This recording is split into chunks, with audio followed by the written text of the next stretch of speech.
Bulgaria is the southeastern part of Europe, right at the eastern tip of the Balkan Peninsula. Is a surprising and fascinating place. It is a country that many people might not know much about, but it has a really interesting history. It's been influenced by different cultures over the years and has a vibrant modern life. The capital has a beautiful cathedral, and the traditional customs are still important. There's a monastery in the mountains that holds a special place in Bulgaria's spiritual life. People here continue to practice traditional crafts, and roses are a big part of their culture. The country has ancient treasures from tombs and monuments that show its history and tough times in the 20th century. Let's start with Sofia. Even though Sofia is the capital of one of the less wealthy countries in the European Union, you wouldn't feel it as you take a stroll along its lively streets. Sofia, with 1 million people, is a nice place to live. It has wide streets, old but nice buildings, green parks, and a laid-back lifestyle. The city is named after holy wisdom, shown by the Sveta Sofia statue. It stands tall in a column at the center of the town.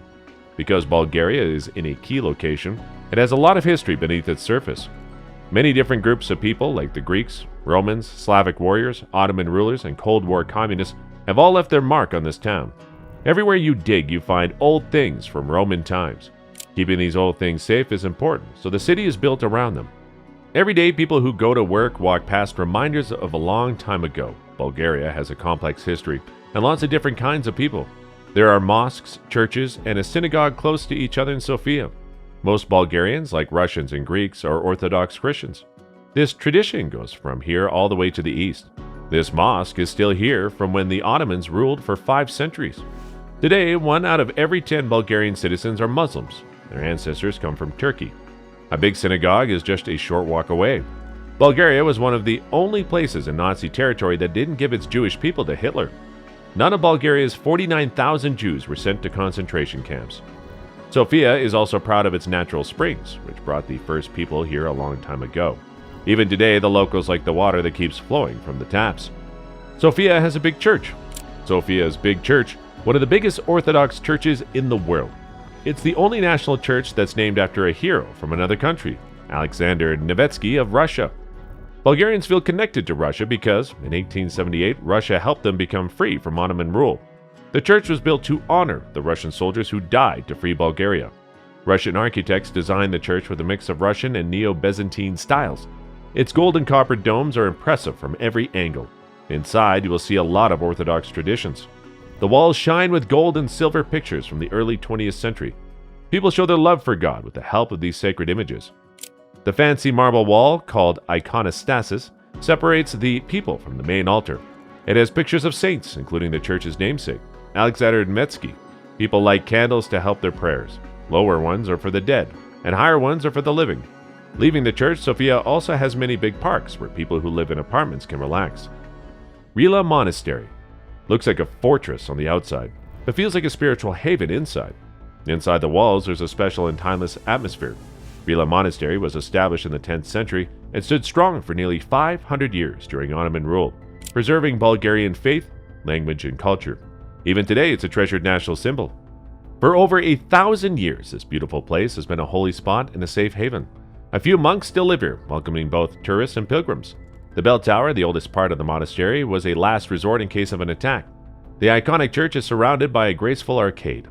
Under the arcade, vibrant 19th century paintings show stories from the Bible, filled with angels and devils, saints and sinners. St. John of Rila founded this remote monastery in 1927, seeking a simple life. Next, we're getting into the history of Bulgaria's medieval capital. Veliko Tarnovo used to be Bulgaria's medieval capital. It's one of the most impressively situated cities in Europe, winding along a misty gorge at a sharp bend in the Yantra River. The town looks like a natural amphitheater, going more up and down than sideways. There are both modern buildings and traditional Bulgarian homes. The Asen's fortress ruins in the city are a reminder how important this city was 800 years ago. They show where the well-protected center of an old Bulgarian kingdom used to be. The tall monument honors the Asen dynasty that ruled this vast kingdom. Legend has it that the Asen brothers planted a sword here and said, "This is where Bulgaria will be." This was a special time for Bulgaria, called the Golden Age, in the 13th and 14th centuries. Back then, Bulgaria's empire was big, stretching from the Balkan Peninsula to Ukraine. Nowadays, the people here have different dreams. Walking along Veliko Tarnovo's craft streets, you can see a lively folk culture and even watch artisans doing their work. Leaving Veliko Tarnovo, we go over the Balkan mountains. On top of the Shipka Pass, there's a memorial where in 1877, Bulgarian and Russian soldiers made a big difference in the battle against the Ottomans. This battle played a huge role in ending the Ottoman Empire and creating modern Bulgaria. In the valley, you will see golden domes marking Shipka Church, which honors the Russian and Bulgarian soldiers. Russia built this church 100 years ago, and it's a good example of a style called Muscovite style. The Thracian plain between Bulgaria's big mountains was a busy trade route in ancient times, about 300 years before Christ. When Socrates and Plato were in Athens, this region was known as Thrace. The Thracians were an impressive civilization, and we've learned a lot about them from their tombs. They buried their royalty in dome-shaped tombs covered in earth. Lots of these tombs are spread across the valley, along with fake mounds to confuse grave robbers.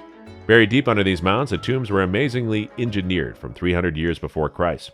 There's a replica tomb that shows how, even in the afterlife, the person would be surrounded by comforting images. These tombs had treasures of gold, now in museums in Bulgaria. There is a bronze head showing a powerful Thracian king. This region is called the Valley of the Roses, and it's rose harvest time. Fields of roses bloom overnight, and workers wake up early to handpick the new blooms before the sun evaporates the essential oils. It smells sweet, but the work is tough.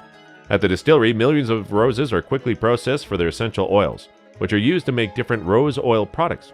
In Kazalak, the main town in the valley, there's a big celebration in May for the Day of Slavic Culture. Bulgaria, like much of the Slavic world, uses the Cyrillic alphabet. People celebrate by laying flowers at a monument to Cyril and Methodius, who created the Cyrillic script to spread Christianity to the Slavs in the 19th century. While most visitors stick to the cobblestone old town, modern Plovdiv has a lot to offer too.